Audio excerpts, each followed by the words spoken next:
Every year in the NFL, we see a few teams with an elite defense. We know some of these defenses going into the year.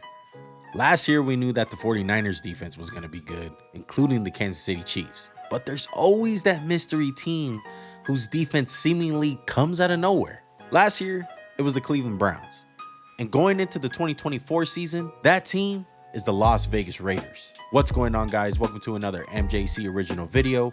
We appreciate you guys clicking on this one. Make sure to hit that like button. Don't forget to subscribe to the channel. Let's get into it.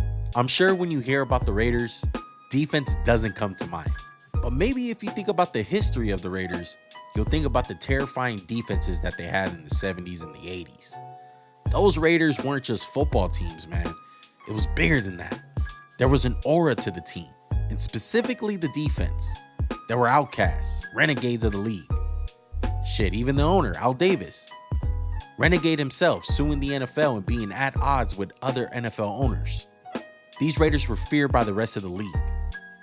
But honestly, that identity is long gone. Fast forward to the modern day, the identity of the Raiders has become a dumpster fire. I mean, where do I start? If we talk about the last 15 years of disaster, this video will be 10 hours long. So let's just take you back to the most recent one. All right, this fucking bum and this idiot, shitty coach, shitty GM, Josh McDaniels, Dave Ziegler. They were brought in to bring in that New England winning culture. Well, 25 games later, that dream was over. You want to know a good way to know if firing a coach was a good decision? When your players celebrate a regular season victory, like if they just won the Super Bowl, you probably hired the wrong guy. And most people, hell, even myself, thought that the Raiders were just going to pack it in, book their summer vacations to Mexico, and be a joke. Well, that didn't happen. Something clicked with this team, and specifically the defense. There was a different energy to these guys. They had a swagger and aura. They were playing like fucking Raiders. The stats that I'm showing you on the screen speak louder than the words that I'm saying. Look at the numbers. The defensive stats under McDaniels, terrible. The defense found new life with AP. It was a major difference. And it's not like the Raiders had multiple starters injured and then came back. And it wasn't just the X's and O's. It was the confidence that the defense played with. They played like the swagger of an elite defense. And honestly, it wasn't a cakewalk. They had some pretty tough opponents while doing it. The Raiders had to play the Chiefs twice and the Dolphins in this stretch. They were able to hold the Miami Dolphins to 20 points when their offense was averaging 29. And in the second matchup against the Chiefs on Christmas, the defense went off. They absolutely punked the Chiefs. Jack Jones literally stole Christmas while having the most savage celebrations going into the end zone.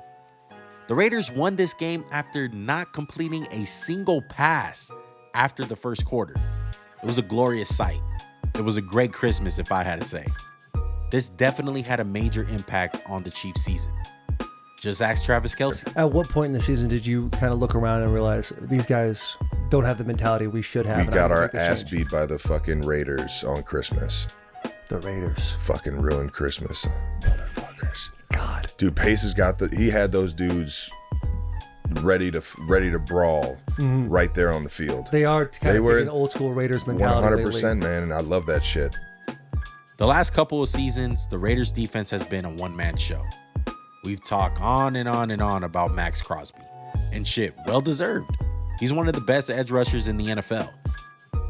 But he cannot be the only difference maker on defense. The Raiders have slowly but surely been adding pieces just so they can help out Max Crosby.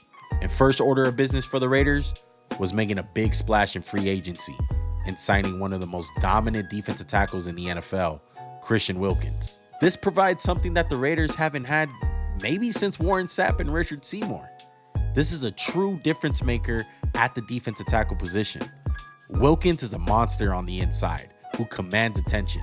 Last year, he was double teamed 65% of the time and was still able to be a disruptive force from the interior. This is just what the doctor ordered for Max Crosby. The pair of Wilkins and Max instantly becomes the division's best pass rushing duo. These two guys are going to command most of the attention, and the rest of the Raiders pass rushers will have to pick up the slack. Last season, they took edge rusher Tyree Wilson at pick 7. And let's just say, my dude's looking like a bust so far. But after fighting injuries during the beginning half of the year, he started to show flashes in the final few weeks of the season. His rookie season wasn't what I hoped for, but I'm not ready to give up on this guy. Shit, maybe it's the irrational Raider fan in me. I like this guy coming out. The tools are there, and there's a path for him being good. Even if he never reaches his full ceiling, if he can just be 50 or 60% of that, he'll be in the NFL for a long time. But one of the reasons why it's not hurting the Raiders so much by picking an absolute bust again, Malcolm Koonce. Koonce was a 3rd-round pick from the 2021 draft. He barely saw the field his first 2 seasons. His first year as a rookie, he only saw the field for 48 snaps. Then as a sophomore, he got 68. But last year, complete 180. He got 500 snaps last season. With the added playing time, Koonce rewarded the Raiders with a breakout campaign. 43 tackles, 8 sacks, and 52 pressures. Damn, that's a leap. I don't think I've ever seen that big of a leap from a player. I've seen good players turn into great players, but this was a guy who I wasn't even sure was going to be on the roster. But he's definitely turned into a starting pass rusher and a big component for this Raiders defense. In 2022, Malcolm Koonce had 2 pressures. Fucking 2 pressures, bro. 1 year later, he has 52 pressures. If he can continue to ascend, the Raiders' defensive line will be a force to be reckoned with. The defensive line is definitely the strength of the defense, but the rest of the position groups are coming along as well.